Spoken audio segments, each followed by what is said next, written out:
Bismillahirrahmanirrahim. Al-faslul awal, pasal pertama.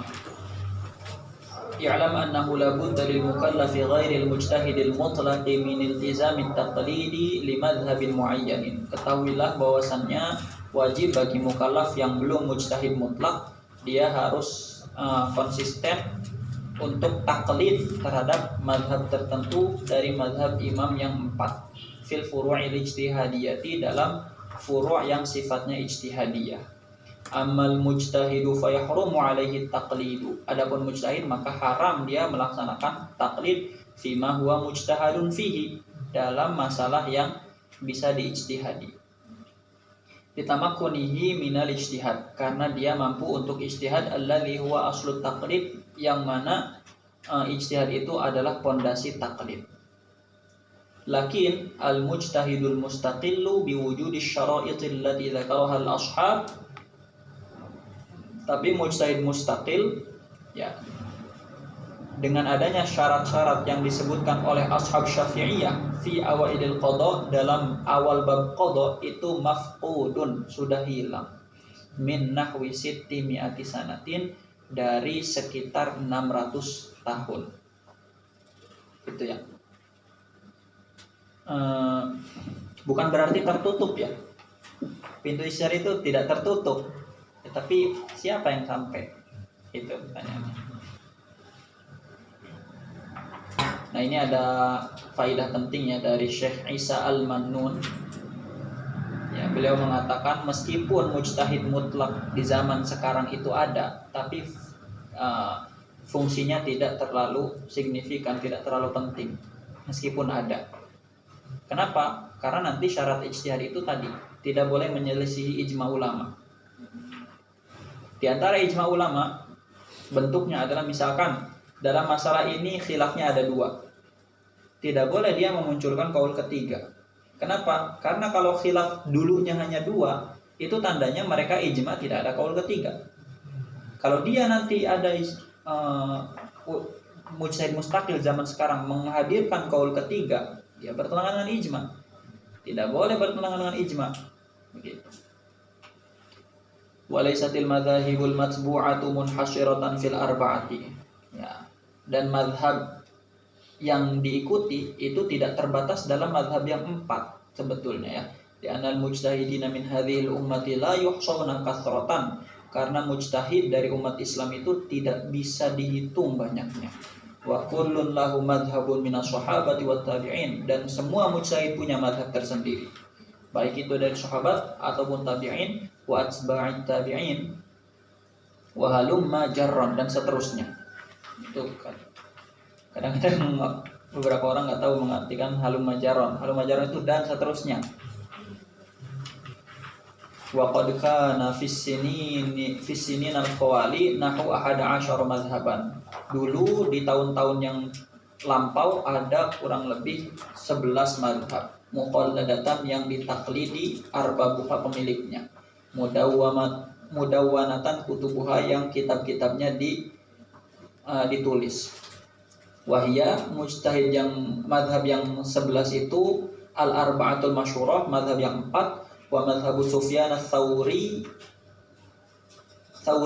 ya, madhab Sufyan ats-Tsauri, wa madhabu Sufyan bin Uyainah, dan madhab Sufyan bin Uyainah, wa madhabul Laits bin Sa'din, madhab Imam Laits, di sini maqamnya dekat ya, wa madhabu Ishaq bin Rahawayhi, dan madhab Ishaq bin Rahawai ya. Rahawai kalau mengikuti ulama ahli hadis Rahuyah, kalau mengikuti ulama lughah Rahawaihi gitu. Yang lebih aula mengikuti madhabnya ahli hadis Rahuyah. Wa madhabu Bani Jaririn, madhab Ibnu Jarir At-Tabari. Ini tadinya bermadhab Syafi'i, kemudian bikin madhab sendiri. Wa madhabu Dawud, dan madhab Daud, sama madhab Daud Az-Zahiri tadinya Syafi'i. Pokoknya Syafi'i itu keren aja. Wa madhabul Auza'i, dan madhab Imam Al-Auza'i. Wa kana likullin min haula'i atba'un. Setiap salah satu dari yang 11 ini punya pengikut. Yuftuna biqaulihim, yang berfatwa dengan pendapat mereka. Wa yaqduna, dan memutuskan hukum dengan qaul imam yang 11 tadi. Wa innaman qaradu, tapi kemudian mazhabnya padam. Ba'dal khamsimiati, setelah 500 tahun, limautil ulama, karena meninggalnya para ulama, wa qusuril himami, dan terbatasnya semangat, ya, atau menurunnya semangat. Wa ma'adzalika faqad sharraha jam'un min ashabina, ya, meskipun seperti itu, wa ma'adzalika, dzalika kembali ke mana? Kembali ke atas, ya. Wa ma'adzalika wa ma'a kauni ahada asyara madhaban fis sinin al-khawali, ya, meskipun dulu ada 11 madhab, wa ma'adzalika, meskipun begitu, faqad sharraha jam'un min ashabina, maka telah menjelaskan sekelompok, ya, dari ashabus syafi'i, bi annahu la yajuzu taqlidu ghairil a'immatil arba'ah, bahwasanya tidak boleh taklid kepada selain imam yang 4. Jadi meskipun dulu ada 11 madhab, tapi sebagian ulama mengatakan tidak boleh taklid kecuali yang 4. Wa 'allalu dzalika, ya, jam'un itu memberikan alasan hal tersebut, ya. Wa 'allalu dzalika dzalika kembali ke la yajuz taqlidu ghairil a'immatil arba'ah. Ya, alasan hal tersebut itu apa? Bi'adami as-siqati binisbatiha ila arbabiha. Karena tidak kuatnya penisbatan madhab-madhab tadi ila arbabiha, kepada pemiliknya, ya. Jadi kaul-kaul madhab yang selain 4 itu tidak kuat sanadnya karena sudah lama hilang. Jadi kita tidak yakin bahwa pendapat ini yang mengucapkan imam tersebut, gitu. Li'adamil asanidil mani'ati minat tahrif, karena tidak adanya sanad yang mencegah dari perubahan, wa tabdil, dan pergantian. Bi khilafil madzahibil arba'ah, beda kasusnya dengan mazhab yang 4. Fa inna a'immataha badzalu anfusahum fi tahriril aqwal, karena imam-imam dari mazhab yang 4 itu sudah mengerahkan tenaganya dalam menyeleksi pendapat-pendapat, wa bayani ma tsabata an qailihi, dan menjelaskan pendapat yang tetap dari pengucapnya, wa ma lam yathbut, dan pendapat yang tidak tetap. Fa amin ahluha min kulli taghyirin, maka pemilik pendapat-pendapat tadi aman dari perubahan, wa tahrifin, dan, ya, sama, pergantian. Wa alimu as-sahiha min ad-dhaif, dan mereka mengetahui yang benar dari yang dhaif. Walihadza, oleh karena itu, qala ghairu wahidin, walihadza, ya, hadza, za ini kembali ke mana? Kembali ke adamus thiqah, ya. Walihadza ay wali adamis thiqati binisbatiha ila arbabiha, karena tidak ada sanad yang kuat. Mana tadi? Qala ghairu wahidin, telah berpendapat tidak hanya satu ulama mengenai fil imami Zaid bin Ali, mengenai Imam Zaid bin Ali, innahu imamun jadilul qadri, sesungguhnya Imam Zaid itu imam yang agung kedudukannya, aliyuz zikri, yang tinggi, ya, penyebutannya, wa inna martafa'atis thiqatu bimadhhabihi, tapi hilang kepercayaan mengenai mazhab Imam Zaid, li'adami i'tina'i ashabihi bil asanid, karena ashabul madhabnya tidak perhatian dengan sanad-sanad.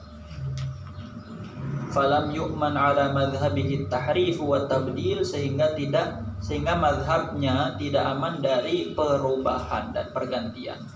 Wa nisbati ma lam yaqulhu ilaihi, dan tidak aman dari penisbatan pendapat yang tidak diucapkan Imam Zaid kepada Imam Zaid. Fal madzhabul arba'atu hiyal masyhuratul an al muttaba'ah, maka mazhab yang 4 itulah yang sekarang masyhur, yang harus diikuti. Wa qad shara imamu kullin minhum, tapi ingat yang tadi, ya, yang mengatakan tidak boleh taklid kepada selain yang 4 itu jam'un min ashabina, sekelompok dari mazhab Syafi'i. Artinya apa?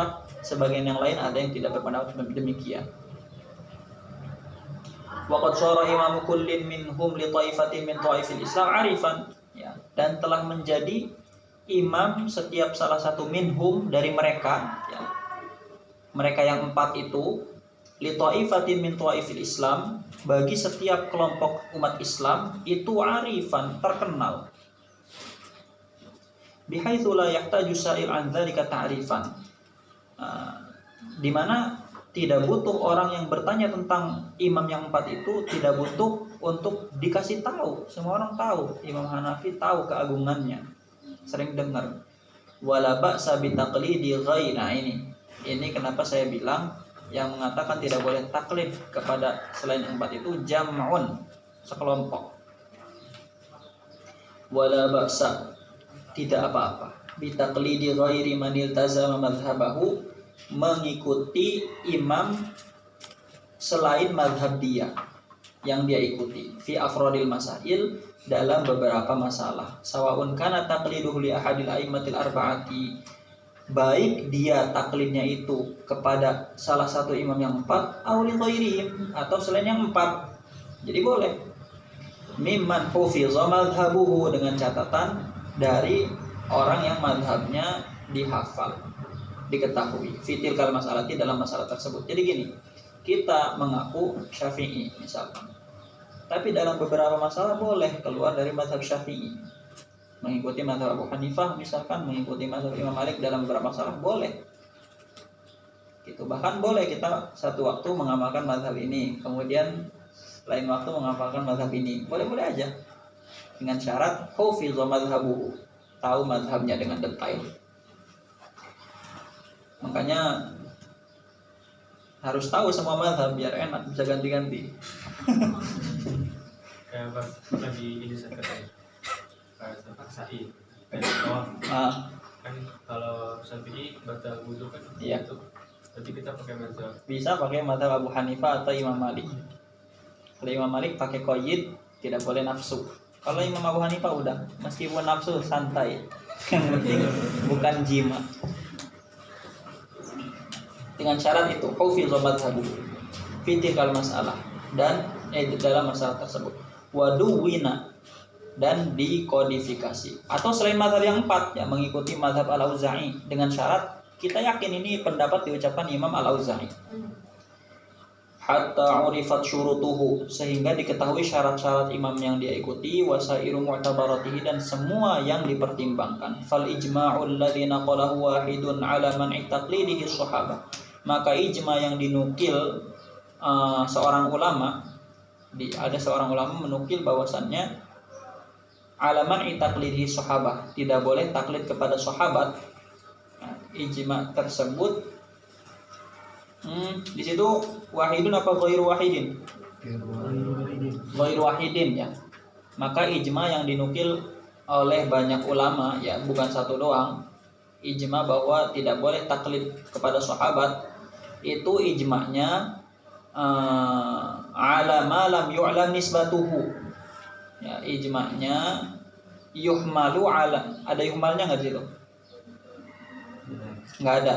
Itu yuhmalu, ya. Fal ijma' alladzi naqalahu ghairu wahidin ala man'i taqlidihi as-sahabah yuhmal ala ma lam yu'lam, yaitu diarahkan kepada kalau tidak diketahui nisbatuhu liman yajuzu taqliduhu, tidak diketahui nisbatnya kaul tersebut kepada ulama yang boleh ditaklidi. Au ulimat, atau ulimat nisbatuhu, memang benar kaul ini diucapkan ulama fulan, walakin juhila ba'du syurutihi, tapi tidak diketahui sebagian syaratnya.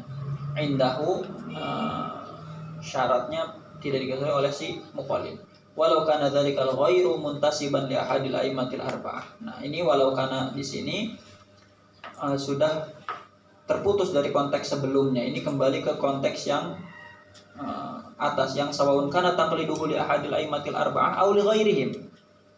Ya, walau kana, nyambungnya ke situ, ya. Ulang lagi nih. Sawaun kana taqliduhu li ahadil a'immatil arba'ah aw li ghairihim, walau kana dzalikal ghair muntasiban li ahadil a'immatil arba'ah.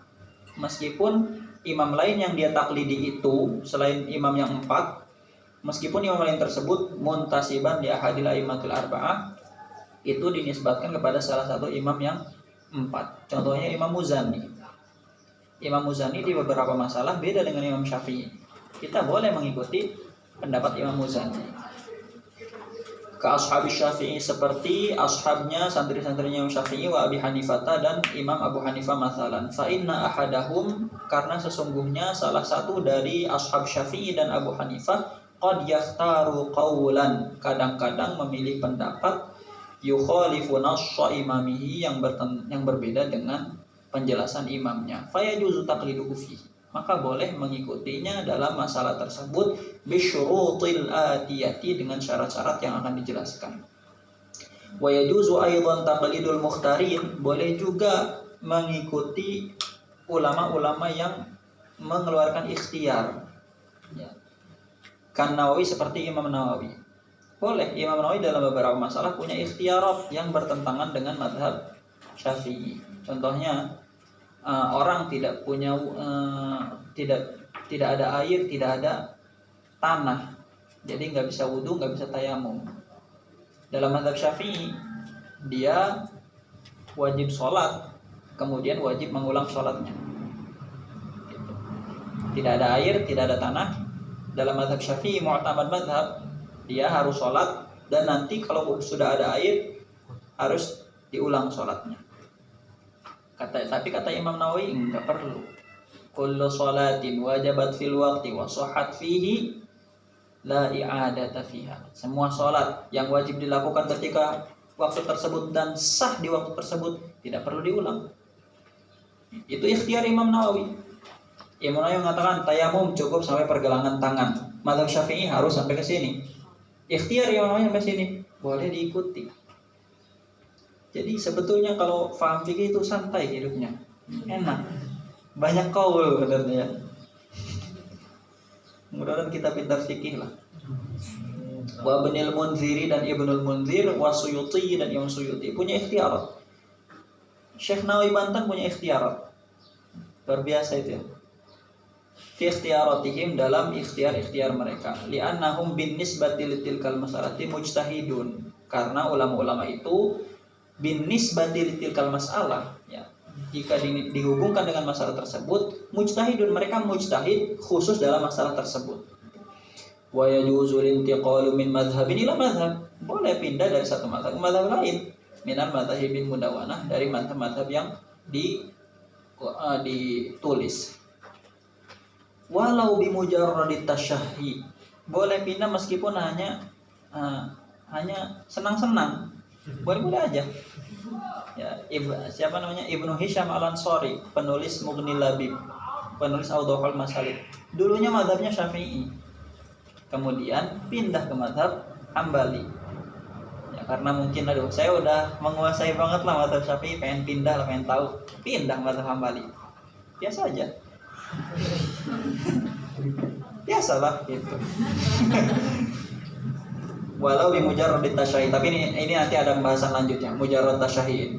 Sawaun intaqala dawaman au fi ba'dil haditsa, baik pindahnya terus-terusan atau di sebagian kejadian. Wa in afta au hakama au amila bi khilafi, boleh pindah meskipun dia dulunya sudah berfatwa, au hakama atau dulunya sudah menghukumi, au amila atau dulunya pernah mengamalkan, bi khilafihi, dengan pendapat yang bertentangan dengan pendapat yang baru. Jadi gitu ya. Di Mensos tuh sulit ya. Kadang-kadang ulama misalnya zaman dulu bilang A, kemudian di zaman sekarang bilang B. Dibully. Dia nggak tahu, padahal boleh. Boleh ulama itu dulu berpendapat A, kemudian melahirkan ijtihad baru, pendapatnya ganti, atau bahkan dulu mengikuti Imam A, kemudian mengikuti Imam B. Boleh. Kenapa? Aduh, susah kalau ngaji tuh, pusing. Makanya alhamdulillah kita mengaji ya. Ya jangan aneh-aneh lah, jangan komen-komen aneh-aneh. Kalau penuntut ilmu udah ngaji aja yang benar gitu. Malam yalzam minhu talfiq, boleh pindah kalau selagi tidak melahirkan talfiq. Talfiq itu mencampur adukan mazhab. Wa kadza yajuzul akhdhu wal 'amalu li nafsihi. Wa kadza kadza kembali ke apa namanya? Mana tuh? Iya, kembali ke boleh mengikuti mazhab yang tidak dia ikuti gitu. Wa kadza ay wa ka taqlidi mazhabi ghairi muqalladihi gitu ya. Yajuzul akhdhu wal amal li nafsihi bil aqwal wa turuq wal wujuh ad-dha'ifah. Boleh juga mengambil dan mengamalkan untuk diri sendiri dengan kaul-kaul dan torik dalam mazhab wal wujuh dalam mazhab ad-dha'ifah yang lemah. Ya, dalam mazhab Syafi'i ada kaul yang roji, ada kaul yang dhaif. Ada mu'tamad, ada yang tidak mu'tamad. Ada yang sahih, ada muqabil sahih, ada ashah, ada muqabil ashah. Boleh mengamalkan kaul-kaul yang dhaif. Illa bi muqabilis sahih, kecuali kaul yang muqabilus sahih itu kebanyakan ulama tidak memperbolehkan karena kaul fasid ya. Fa innal ghalib fihi annahu fasid, karena kebanyakan muqabil sahih itu kaul fasid. Wa yajuzul ifta'u bihi lil ghair. Boleh juga memfatwakan bihi dengan qaul dhaif lil ghair kepada orang lain bimakna irsyad, dengan makna irsyad. Apa sih maksudnya bimakna irsyad itu? Jadi boleh nih kita memfatwakan orang lain dalam masalah ini. Ada dua pendapat. Pendapat pertama pendapat yang kuat dalam mazhab, pendapat kedua pendapat yang lemah dalam mazhab. Kita memfatwakan ke orang lain, udah kamu mengikuti kaul ini saja.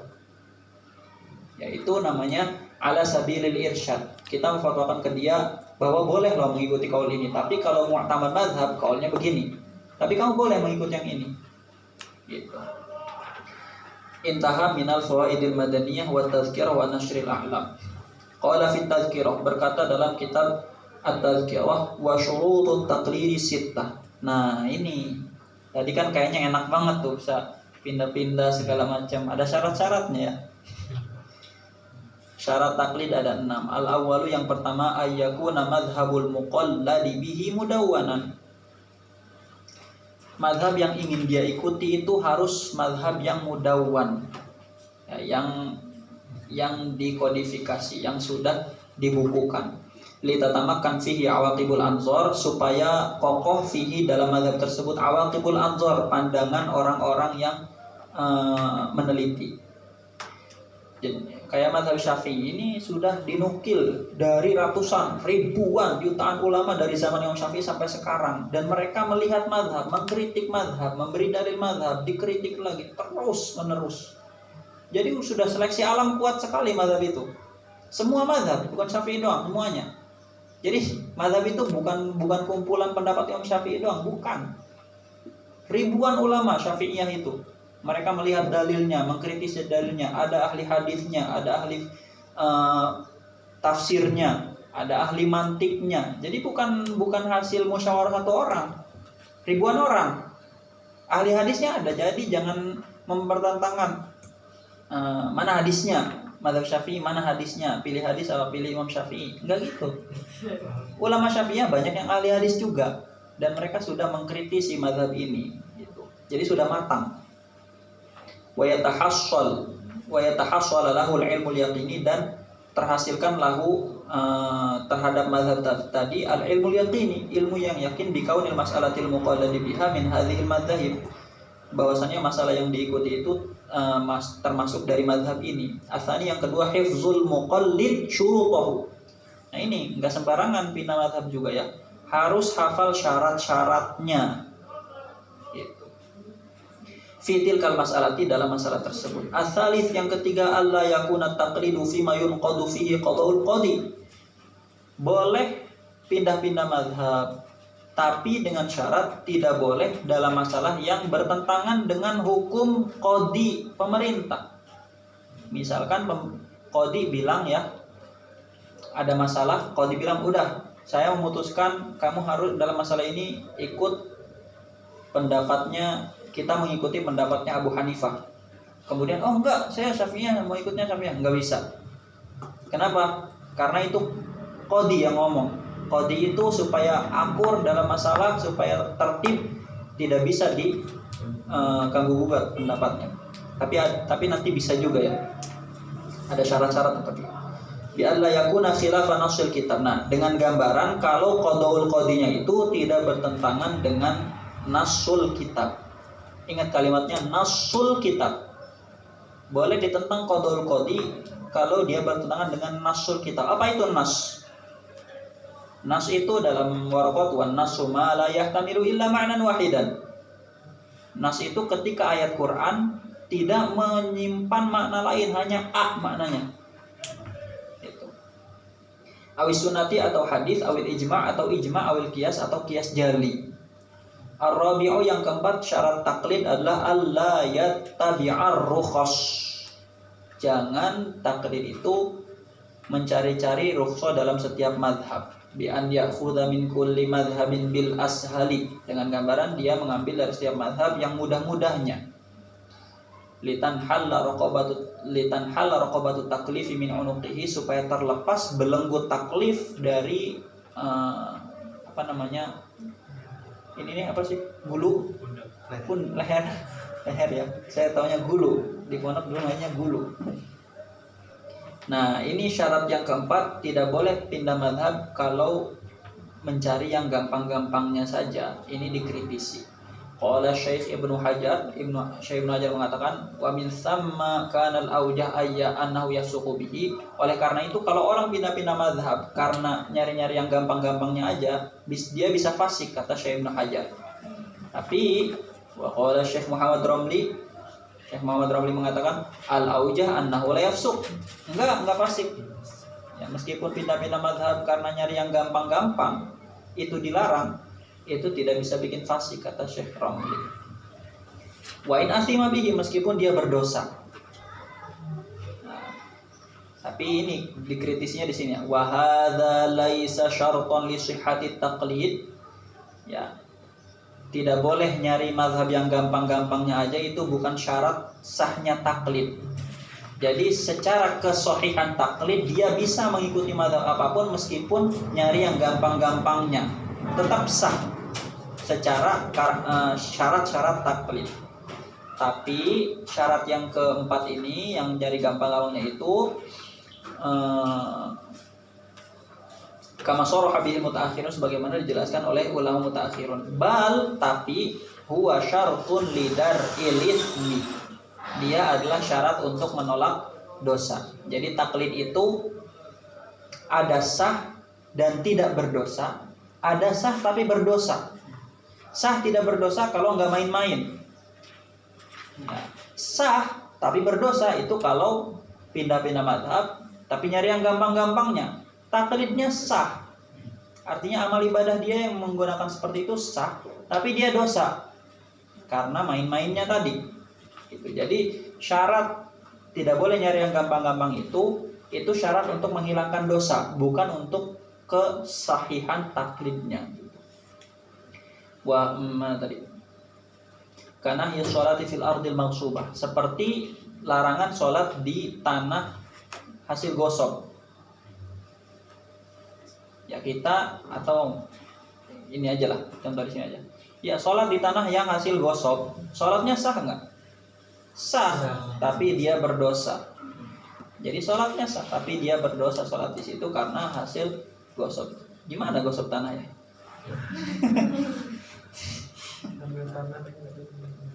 Dikeruk gitu, dibawa ke rumah. Nggak begitu ya? Maksudnya masalah pembatasannya itu ya. Al-khamis, yang kelima, alla ya'mala biqaulin fi mas'alatin thumma bididdihi fi 'ainiha. Ini bertentangan dengan teks tadi ya. Jadi yang kelima adalah kalau pengen pindah madhab, mentaklid madhab, ya, dia tidak boleh sebelumnya alla ya'mal biqaulin fi mas'alah. Dia dulunya mengamalkan qaul ini di masalah tersebut, thumma bididdihi fi 'ainiha, kemudian mengamalkan kebalikan madhab tersebut di masalah yang sama. Jadi dulunya dia mengambil qaul Imam A dalam masalah ini, dia mengambil Imam B yang berbeda pendapatnya dalam masalah yang sama. Ini nggak boleh. Tapi ini bertentangan dengan yang tadi. Tadi saya bilang meskipun dulunya udah mengamalkan yang sama, boleh pindah. Tadi kan begitu teksnya. Bertentangan berarti ini. Nah, makanya nanti syarat ke berapa ini? Kelima ini dikritisi. Karena tadi kita sudah jelaskan Mana tadi? Wa in afta au hakama au amila bi khilafihi. Kan gitu tadi. Tadi boleh kan? Di sini nggak boleh. Nah, nanti dikritisi syarat kelima ini. Contohnya apa?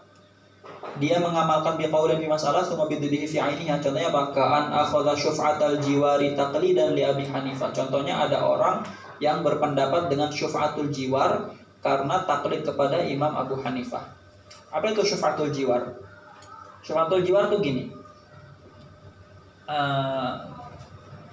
Ini rumah ini bertentangan dengan Kang Irfan ya. Tahu kan samping? Ini samping namanya Kang Irfan yang tinggal di samping nih. Bertetangga kan? Nah, syuf'atul jiwar tuh gini, kalau penduduk rumah ini ingin menjual rumah ini ke orang lain, itu orang yang paling berhak untuk membeli rumah ini itu Kang Irfan. Kenapa? Karena dia tetangga rumah ini. Boleh jadi kalau nanti dijual ke orang, Kang Irfan itu terganggu dengan orang yang baru. Makanya ada syuf'atul jiwar, yaitu orang yang paling berhak membeli rumah ini adalah Kang Irfan, karena dia tetangga. Itu namanya syuf'atul jiwar. Nah, Mas, jadi gini, kalau rumah ini dijual ke orang lain, kemudian Kang Irfan gak setuju, dia berhak mengambil rumah ini dengan harga yang sama. Gitu, itu syuf'atul jiwar. Dalam mazhab Abu Hanifah boleh seperti itu. Kalau mazhab Syafi'i nggak bisa, nggak ada syuf'atul jiwar. Gitu. Dalam mazhab Syafi'i, ya udah, kalau rumah ini udah dijual ke orang lain, dalam mazhab Syafi'i dia nggak berhak untuk ngambil rumah ini meskipun dengan harga yang sama. Dalam mazhab Abu Hanifah boleh. Nah, ini ada orang akhadha syuf'atal jiwar taqlidan li Abi Hanifah. Ada orang jadi kita contohkan aja Kang Irfan ya. Kang Irfan, penduduk rumah ini menjual rumah ini ke orang lain. Kemudian Kang Irfan bilang, wah, saya nggak setuju nih rumah ini dijual, dan saya mengikuti pendapat Abu Hanifah, boleh syuf'atul jiwar. Ya sudah, saya ambil rumah ini, kata Kang Irfan, bi syuf'atil jiwar. Jelas nggak? Jadi Kang Irfan mengikuti mazhab Abu Hanifah, mengambil rumah ini yang sudah dijual ke orang, diambil dengan hak syuf'atul jiwar dalam mazhab Abu Hanifah, mengikuti pendapatnya Imam Abu Hanifah. Gitu, jelas ya? Taklil. Summa ba'aha. Kemudian setelah diambil oleh Kang Irfan, rumah ini ba'aha, dijual lagi ke orang lain. Setelah dijual lagi, tsummashtaraha, rumah ini dibeli lagi sama Kang Irfan. Ketika Kang Irfan ingin membeli rumah ini lagi, istahaqqa wahidun mithluhu bi syuf'atil jiwar. Kita punya tetangga lagi di sana misalkan. Nah, tetangga itu punya hak syuf'atul jiwar nggak di sini? Versi Imam Abu Hanifah punya. Nah, ketika Kang Irfan mau beli rumah ini, ditolak sama tetangga yang mana? Enggak, saya yang mau beli rumah ini bi syuf'atil jiwar, dengan syuf'atul jiwar. Nah, tiba-tiba fa'arada yuqallid asy-Syafi'i liyadfa'aha. Tiba-tiba Kang Irfan bilang, enggak, saya ini mengikuti mazhab Imam Syafi'i, tidak ada syuf'atul jiwar. Ya udah, saya yang beli rumah ini. Nah, berarti dia di masalah pertama mengambil kaul Abu Hanifah, di masalah kedua mengambil kaul Imam Syafi'i. Itu contohnya. Ini contoh agak rumit. Lihat fa'aha, mengambil kaul Imam Syafi'i untuk menolak syuf'atul jiwar si yang disono. Gitu. Fa innahu la yajuz, itu enggak boleh. Di anna kullam minal imamaini la yaqulu bihi hina idzin, karena setiap dua imam, baik Imam Syafi'i dan Imam Hanafi, tidak berpendapat seperti itu ketika itu ya. Wa fihi nazrun. Nah, syarat kelima ini di situ ada nazrun ya. Fihi nazrun itu kritikan, melemahkan pendapat ya. Wa fihi nazrun, dalam masalah ini ada permasalahan, ada iskal. Li'annahu mabniun 'ala imtina'i taqlidi ba'dal amal, karena syarat kelima ini pondasinya adalah tidak bolehnya taklid setelah mengamalkan. Boleh enggak nih kita sudah mengamalkan kaul A, kemudian kita mengamalkan kaul yang lain dalam masalah yang sama, boleh apa enggak? Nah, wal ashahhu jawazuhu, pendapat yang ashah boleh taklid ba'dal amal. Kalau boleh taklid ba'dal amal, maka syarat kelima ini gugur. Faman nuqila 'anil Amidi wa Ibnil Hajib min man'i taqlidi ba'dal amal mahmulun 'ala ma idza baqiya min atharil awal ma yalzamu 'alaihi ma'athani tarakkubu haqiqatin wahidah murakkabah la yaqulu kullun min amani biha.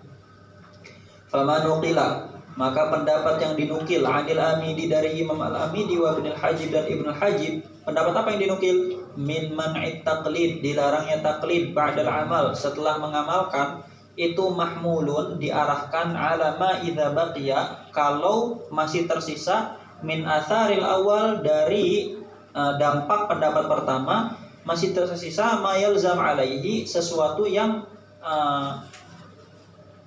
menyebabkan ma'athani, bersama pendapat kedua, tarakkubu haqiqatin wahidah, tersusunnya suatu hakikat murakkabah, la yaqulu kullun minal imamaini biha, yang tidak diucapkan oleh kedua imam. Jadi syarat kelima itu enggak ada. Ya. At-taqlid ba'dal amal itu enggak bermasalah. Ya, taklid ba'dal amal bermasalah kalau melahirkan tarakkubu haqiqatin wahidah la yaqulu kullun minal imamaini biha, yang nanti dijelaskan dalam masalah talfiq. Jadi syarat kelima itu enggak ada, yang penting itu enggak talfiq gitu intinya. Intinya boleh taklid ba'dal amal kalau tidak terjadi talfiq. Apa itu talfiq ya tadi? Tarakkubu haqiqatin wahidatin la yaqulu kullun min ini biha. Nah, as-sadis yang keenam, alla yulaffiqa baina qaulaini. Jangan, kalau mau taklid kalau mau ganti imam sering banget ya. Tidak mentalfik madhab ya. Kalau mau ganti imam jangan melakukan talfik baina qaulain, antara dua pendapat, tatawalladu minhuma haqiqatun wahidah, yang melahirkan suatu hakikat murakkabah yang tersusun, la yaqulu kullun minal imamaini biha, yang mana kedua imam tidak berpendapat demikian. Gitu. Contohnya apa? Ini sebetulnya susunan kitab ini tuh perlu jeli bacanya ya. Karena nanti contoh yang disampaikan musannif itu dikritisi, bukan begitu contoh yang benar. Gitu. Makanya mau contoh yang benar dulu apa contoh yang dikritisi dulu nih? Enaknya. Kritisi dulu ya. Jadi langsung contoh yang fihi iskal ya, enggak apa-apa. Tapi nanti pusing bacanya. Ana syuk yani insyaallah. Kata taklid Syafi'i, contohnya apa talfik itu? Seperti orang yang bertaklid kepada Imam Syafi'i fi mashi ba'dhi ra'si, bahwa dia berwudu dengan sebagian kepala, mengikuti Imam Syafi'i. Wa malikin fi taharatil kalbi, tapi kemudian dia menyentuh anjing. Ketika menyentuh guguk, ketika dia menyentuh anjing, dia malah taklid kepada Imam Malik yang mengatakan bahwa anjing itu tidak najis. Gitu.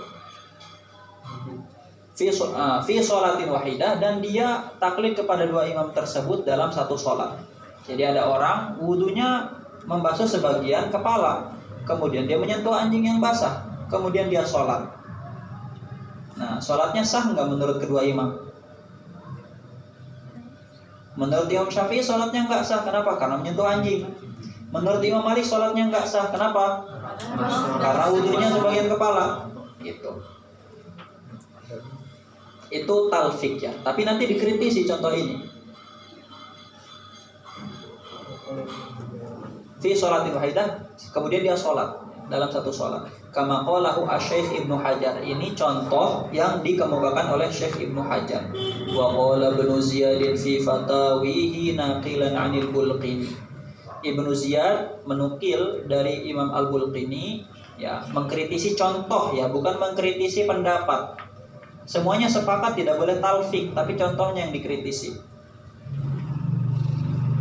Inna tarkib al-qadih fit taqlid innama yujadu idza kana fi qadiyatin wahidah. Tarkib yang bermasalah dalam taklid itu kalau talfiknya terjadi dalam satu qadiyah masalah. Gitu.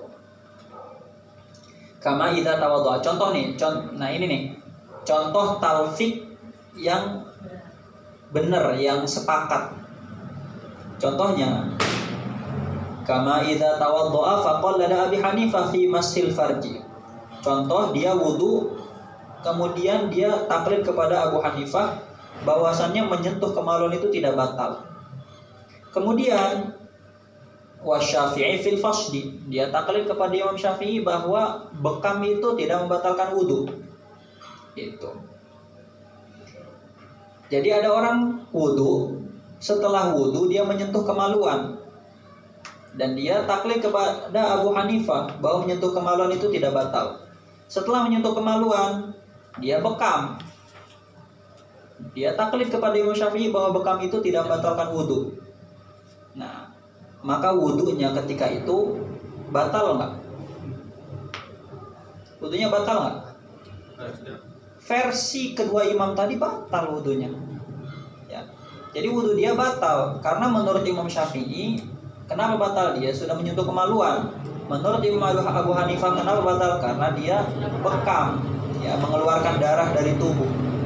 Itu membatalkan wudu menurut Abu Hanifah. Gitu. Jadi kalau kemudian dia sholatnya enggak sah. Kenapa? Karena kedua imam tadi sepakat bahwa wudunya sudah batal. Fa sholatuhu hina idzin batilatun littifaqil imamaini ala butlani taharatihi.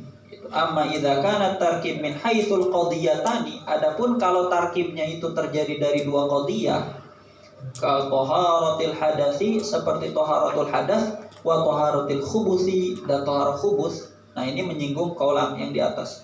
Falladzi zahara anna dzalika ghairu qadihin, maka yang zahir bahwa hal tersebut tidak bermasalah. Jadi coba contoh di atas. Contoh di atas itu terdiri dari dua qadiyah. Qadiyah pertama itu taharatul hadas. Yang mana itu? Yaitu ketika dia berwudu kemudian mashu ba'dir ra'si. Ini kan berkaitan dengan taharatul hadas. Wudu itu untuk menghilangkan hadas. Gitu kan? Kemudian dia taklid kepada mazhab Imam Malik mengenai menyentuh anjing. Menyentuh anjing itu udah beda qadiyah dengan yang tadi. Karena itu berkaitan dengan masalah taharatul khubus, kesucian najis. Nah, mashu ba'dir ra'si, kesucian hadas. Menyentuh anjing, kesucian najis. Itu dua masalah yang berbeda, bukan? Beda. Nah, ini enggak masalah, enggak mempengaruhi gugurnya taklid. Jadi itu tidak disebut talfiq. Falladzi zahar, jadi masalah di atas itu yang tadi yang beda qadiyah itu, anna dzalika ghairu qadih, itu tidak bermasalah li anal imamain lam yattafiqu ala butlani taharatihi, karena kedua imam tadi tidak sepakat bahwa wudunya batal. Itu coba menurut Imam Syafi'i,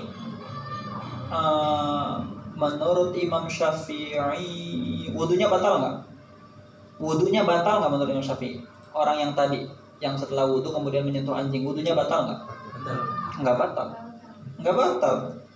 Wudunya nggak batal. Menyentuh anjing itu tidak membatalkan wudu. Hanya melarang sholat. Nggak batalkan wudu. Batal wudu cuma 4 doang. Nggak ada di situ menyentuh najis membatalkan wudu, nggak ada. Bid'ah itu. Nah, menurut Imam Malik, wudunya batal nggak? Batal. Kenapa? Karena masku ba'dir ra'si, harusnya jami'ir ra'si. Jadi yang mengatakan batal cuma siapa? Cuma Imam Malik. Itu. Iya ya, ternyata. Nah, nggak bisa dikatakan dua-duanya sepakat sholatnya batal. Memang dua-duanya sepakat sholatnya batal, nggak sah. Tapi li'anna naqul innama nasya'a min tarkibil qadiyataini. Batalnya sholat itu timbul dari penggabungan dua qadiyah. Gitu. Jadi sholat orang pertama itu dikatakan batal kalau dua qadiyah itu digabung baru sholatnya batal. Tapi kalau masing-masing sholatnya nggak batal. Gitu. Wa hadza ghairu qadihin, dan ini tidak bermasalah kama fahimnahu min kalamil ashab, sebagaimana kita pahami dari pendapat ashab Syafi'i. Wa qad sharraha bihi al-Bulqini fi fatawihi. Wa amma i'tiqadu arjahiyati aw musawati muqalladihi lil ghair, ya. Kira-kira wajib enggak nih meyakini bahwa yang dia ikuti itu lebih rojih. Nah, intinya wajib nggak mengikuti qaul rojih, atau ya, di kuliah kan rojih begini, wajib nggak mengikuti qaul rojih. Nah, wa amma i'tiqadu mana tadi arjahiyati al musawati muqalladi lil ghair, adapun meyakini kerojihan atau minimal kalau nggak rojih setara lah pendapat yang dia ikuti lil ghair pada pendapat lain. Faqala Syekh Ibnu Hajar ba'da naqlihi, Ibnu Hajar mengatakan lakin al-masyhur alladzi rajjahahu syaikhan jawazu taqlidil mafdul. Yang masyhur yang diunggulkan oleh Imam Nawawi dan Imam Rafi itu boleh mengikuti qaul mafdul ma'a wujudil fadil. Jadi boleh mengikuti qaul yang tidak rajih meskipun ada yang rajih. Nah, kemudian di kampus itu buat apa nyari yang rajih-rajih itu? Itu melatih berpikir aja.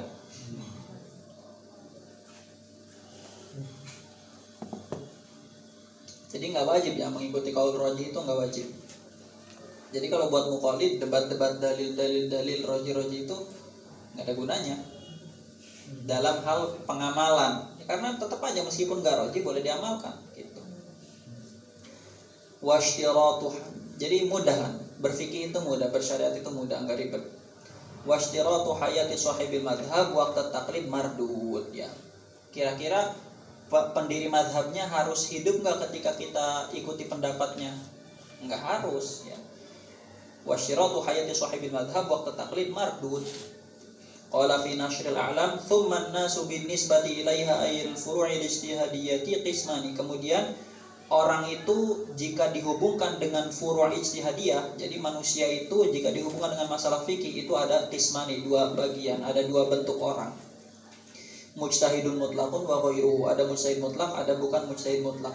Fal mujtahidul mutlaqu qad taqaddama annahu ya'malu bi ijtihadi nafsihi. Adapun mujtahid mutlak telah dijelaskan bahwa dia harus mengamalkan ijtihad dirinya, wala yajuzu lahu taqlid, dia tidak boleh taklid. Wa ghairuhu, selain mujtahid mutlak, qismani, ada dua juga. Mutaqayyidun bi madhhabin ahata bi ghamidhihi wa jalilihi wa furu'ihi. Ya, yang pertama, dia bukan mujtahid mutlak, tapi dia ikut bermadhab, tapi meskipun ikut bermadhab dia ahata bi ghamidhihi wa jalilihi. Dia menguasai madhab baik yang rumit ya maupun yang jelas. Wa furu'ihi wa usulihi, baik furu' fikihnya ataupun kaidah usul fikihnya menguasai madhab tersebut.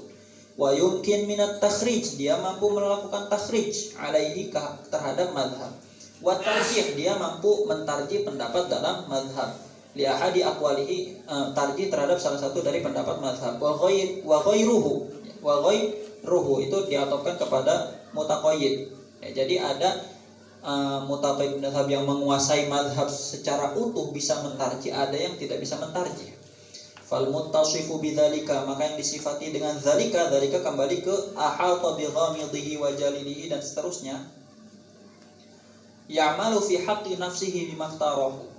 Kalau meskipun dia muqallid tapi mampu mentarjih pendapat madhab, maka dia ya'mal fi haqqi nafsihi bimaftarahu, mengamalkan untuk dirinya dengan pendapat yang dia pilih, min haitsu dalil al-aslah, dari segi dalil yang benar, awil qiyas atau dari segi qiyas. Walahu, dan dia juga boleh in kana qadiyan, kalau dia posisinya sebagai qadi, dia boleh al-qada'u bihi, memutuskan hukum dengan qaul yang dia pilih, dengan ikhtiarnya. Wa in kana marjuhan, meskipun fatwanya itu merupakan qaul marjuh inda a'immatil madhab, menurut ulama madhab. Idza tarajjaha indahu bidalilin jayyid, kalau qaul tersebut rajih menurut dia dengan dalil yang bagus. Itu syarat pertama. Syarat kedua, walam yushtarat alaihi lafzan wala urfan al-hukmu bidzalikal madhab, dan dia kalau posisinya sebagai qadi tidak disyaratkan untuk menghukumi dengan madhab. Fa in qada bihi, nah gimana nih dia bisa mentarjih madhab, kemudian qada bihi ya berpendapat dengan suatu pendapat, ma'a i'tiqadi marjuhiyatihi, tapi dia meyakini bahwa pendapat yang dia fatwakan itu marjuh atau tidak marjuh, au syurita alaihi, tapi dia waktu dulu dilantik jadi qadi itu disyaratkan inda tauliyati, ketika dilantik, alla yahkuma bi khilafil madhab, disyaratkan tidak boleh menghukumi dengan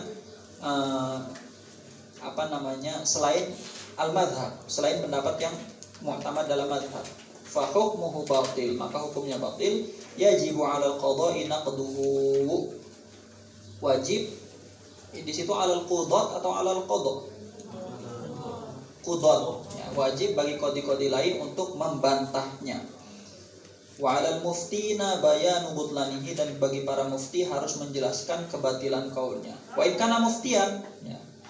Ini atop kepada yang atas, wa in kana qadiyan, walahu in kana qadiyan. Nah, berarti takdirnya walahu in kana muftiyan wa qad tarajjaha 'indahu dzalikal qaul al-marjuh, ya, kalau dia sebagai mufti dan kaul tersebut yang dia pilih itu dia anggap rajih, falahu ifta'u bihi, dia boleh memfatwakannya in bayyana lil mustafti qailahu, kalau dia menjelaskan bagi orang yang bertanya itu siapa pemilik kaulnya, liyuqallidahu taqlidan sahihan, agar dia bisa mengikuti pendapat tersebut dengan taklid yang benar. Wa illa ay wa in lam yubayyin, wa illa ay wa in lam yubayyin, kalau dia tidak menjelaskan pemilik kaulnya, lam yajuz dzalika, maka tidak boleh. Wa ghairul muttasif bima marra qismani. Nah, tadi kan mujtahid mutlak, kemudian selain mujtahid mutlak. Selain mujtahid mutlak terbagi dua. Ada yang mampu mentarjih, ada yang tidak mampu mentarjih, gitu kan? Yang tidak mampu mentarjih itu ada dua juga, gitu. Wa ghairul muttasif bima marra, yang tidak mampu mentarjih, qismani, ada dua juga. Faqihun fi madhhabihi, ada yang faqih, ada yang tidak faqih. Faqihun fi madhhabihi arafa ar-rajih wa dhiddahu bi mahdhi taqlid wa ghairuhu. Faqih dalam madhab mengetahui yang rajih, tapi mengetahuinya bukan tarjihan hasil sendiri. Mengetahui yang rajih hanya sebatas mengikuti ulama lain, gitu. Wa ghairuhu, dan selain faqih, fal muntasifu bidzalika, maka orang yang bisa disifati dengan hal tersebut, dzalika kembali ke arafar rajiha wa dhiddahu bi mahdhi taqlid, la yaqdi wa la yufti illa bil rajih. Dia tidak boleh memutuskan hukum, tidak boleh berfatwa kecuali dengan kaul rajih. Wa illa ay wa in lam yaqdi wa yufti bil rajih lam yanfudh qada'uhu wa fatwahu. Kalau dia tidak berfatwa dengan yang rajih, maka tidak tembus fatwanya, tidak berlaku fatwanya. Naam, memang. Ya, na'am ini ada takdirnya, ya. Na'am la yanfudh qada'uhu. Na'am in lam yufti bir rajih lam yanfudh qada'uhu, tapi lahu dzalika, dia tetap boleh berfatwa dengan yang tidak rajih. Na'am lahu dzalika, memang dia boleh berfatwa dengan yang tidak rajih. Ai al-qada'u wal ifta'u bil marjuh, maksudnya dia boleh berfatwa dengan pendapat yang marjuh, tapi ada syaratnya. Kapan seorang faqih yang tidak bisa mentarjih itu boleh berfatwa dengan yang marjuh? Ada syaratnya. Satu, lihajatin, kalau ada kebutuhan, au maslahatin amatin, atau maslahat umum. Jadi boleh berfatwa dengan yang marjuh kalau ada hajat dan maslahat umum. Contohnya apa? Kahukmi syafi'iyyin bisihhati tazwiji saghiratin thayyibin faqadatil mujbira lihajatin nafaqati wa nahwiha. Seperti ada ulama mazhab Syafi'i, kemudian dia berfatwa bisihhati tazwiji saghiratin. Dia berfatwa boleh menikahkan anak kecil thayyib yang sudah jadi janda, kecil tapi janda. Faqadatil mujbir, anak kecil ini tidak punya wali mujbir. Wali mujbir itu bapak dan kakek. Bapak dan kakek. Lihajatin nafaqati wa nahwiha, karena ada kebutuhan nafkah dan semisalnya. Ngerti nggak contoh ini? Gini, ngerti? Gini ya, dalam mazhab Syafi'i itu gini. Thayyib kalau mau dinikahkan harus diminta izinnya nggak? Thayyib loh, janda. Janda kalau mau dinikahkan harus diminta izinnya, ya kan?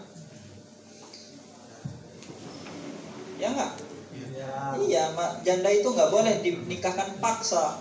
Kalau perawan boleh dinikahkan paksa, kalau janda nggak boleh, harus dengan seizin si janda tadi.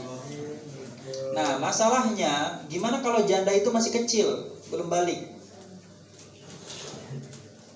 Ini bermasalah. Kenapa? Karena anak kecil itu omongannya tidak dipertimbangkan dalam syariat. Ya, anak kecil itu omongannya tidak dipertimbangkan dalam syariat. Jadi kalau jandanya kecil ditanya, kamu mau nggak dinikahin sama si fulan? Iya mau.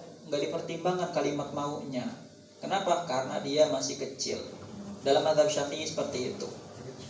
Ya, makanya jual beli anak kecil dalam mazhab Syafi'i tidak sah. Kenapa? Karena anak kecil itu omongannya tidak dipertimbangkan. Nah, jadi dalam mazhab Syafi'i, kalau anak kecil itu janda, tidak bisa dinikahkan daiman abadan sampai dia balik. Nggak bisa. Kenapa nggak bisa? Karena menikahkan janda harus dengan izin. Sedangkan izin anak kecil tidak dipertimbangkan. Nah, jadi nggak bisa tuh janda kecil itu, hebatnya kecil janda. Itu tidak bisa dinikahkan. Tapi boleh mengikuti qaul ulama lain. Kalau memang ada maslahat umum. Misalkan ini janda kecil ini nggak ada yang ngurusin, kasihan. Akhirnya mengikuti pendapat ulama lain. Kalau nggak salah Imam Abu Hanifah ya mengatakan bahwa janda kecil itu bisa dinikahkan secara paksa, gitu. Karena kasihan kalau nggak dinikahkan, tidak ada yang menafkahi. In lam yushtarot alaihi al-hukmu bil madhab, kalau tidak disyaratkan bagi dia menghukumi dengan madhab Syafi'i. Wa kahukmihi binah bisyahadati fasiqain, dan juga seperti menghukuminya seorang faqih Syafi'i binah bisyahadati fasiqain, dengan bolehnya syahadat dengan dua orang fasik inda umumi fusqi syuhud, ketika menyeluruhnya kefasikan para syahid lil maslahatil ammah, karena ada maslahat umum, wa hiya tawaqqufu ada'il huquqi ila ahliha, yaitu bergantungnya pemberian hak kepada pemilik hak, ghaliban pada umumnya ala dzalika, kepada syahadat. Ya, dalam mazhab Syafi'i syuhud atau saksi itu harus adil, tidak boleh fasik. Ya. Tapi nanti kata Imam Ghazali, ya ini pendapat Imam Ghazali itu bukan mu'tamad madhab. Mu'tamad madhab tidak boleh. Tapi dalam masalah ini Imam Ghazali mengatakan kalau fasik itu sudah menyeluruh ke seluruh dunia, itu bom. Kalau fasik itu sudah menyeluruh ke tempat tersebut, ya sudah, syahadah fasik diperbolehkan, kata Imam Ghazali. Ini bukan mu'tamad mazhab, tapi boleh diamalkan karena ada maslahat umum. Kenapa? Karena memberikan hak kepada pemilik hak itu butuh kepada saksi. Gitu ya. Ma'a bayani qailihi, sambil menjelaskan pemilik pendapat tersebut aidan juga. Wa ghairul muttasif mimma marra qismani. Nah, tadi kita membicarakan faqih yang mengetahui rajih dan marjuh dalam mazhab, tapi mengetahuinya itu hanya sebatas taklid, bukan hasil tarjihan dia sendiri. Nah, ada yang tidak seperti itu. Nah, yang tidak seperti itu ada dua juga. Mutafaqih wa ghairuhu, mutafaqih dan selain mutafaqih. Kalau faqih itu sudah jadi faqih, kalau mutafaqih itu baru belajar. Kita ini mutafaqih. Itu. Fal mutafaqihu la yujawizu ma 'alimahu 'amalan fi haqqi nafsihi wa irsyadan li ghairihi. Maka mutafaqih itu apa yang dia ketahui itu tidak memperbolehkan untuk dia amalkan untuk diri sendiri, dan juga tidak boleh untuk diirsyad kepada orang lain. Artinya apa? Artinya dia harus bertanya, tetap harus bertanya kepada faqih. Wala nazara lahu fi rajihin wala marjuhin, dan dia juga tidak mengetahui mana rajih, mana marjuh, itu mutafaqih. Jadi tetap harus bertanya kepada ulama. Walil 'ami, tapi boleh bagi orang awam al-i'timad ala qawlihi, berpegangan kepada pendapatnya mutafaqih, kalau in ghalaba ala dhannihi annahu qad adraka dzalika al-hukm alladhi qalahu, kalau punya dugaan kuat bahwa dia mengetahui hukum yang dia katakan. Artinya mengetahui bahwa hukum tersebut dari seorang mujtahid. Wa ghairul mutafaqqihi qismani. Selain mutafaqih ya orang awam juga ada dua. Satu, ami multazimun madhaban. Ada orang awam yang konsisten dalam satu madhab. Ay sahhal tizamuhu lahu. Maksudnya adalah sah konsistennya terhadap satu madhab. Fahadha la ya'malu illa birajihi madhabi. Maka orang seperti ini tidak mengamalkan kecuali pendapat rajih madhabnya. Sa'ilan an dzalika man ta'ahhala lahu, sambil bertanya mengenai yang rajih itu orang yang ahli. Wa yahrumu iftahu bil marjuh, haram menfatwakannya dengan pendapat yang marjuh. Tapi ini ingat, ini kutipan dalam kitab Tadhkirah. Jadi ini pendapat Shahih Tadhkirah. Wa amaluhu ay wa yahrumu amaluhu bihi. Ya, haram orang awam yang iltizam mazhab mengamalkan pendapat marjuh. In lam taqtadi dzalika hajatun aw maslahatun, kalau tidak dituntut oleh kebutuhan atau maslahat.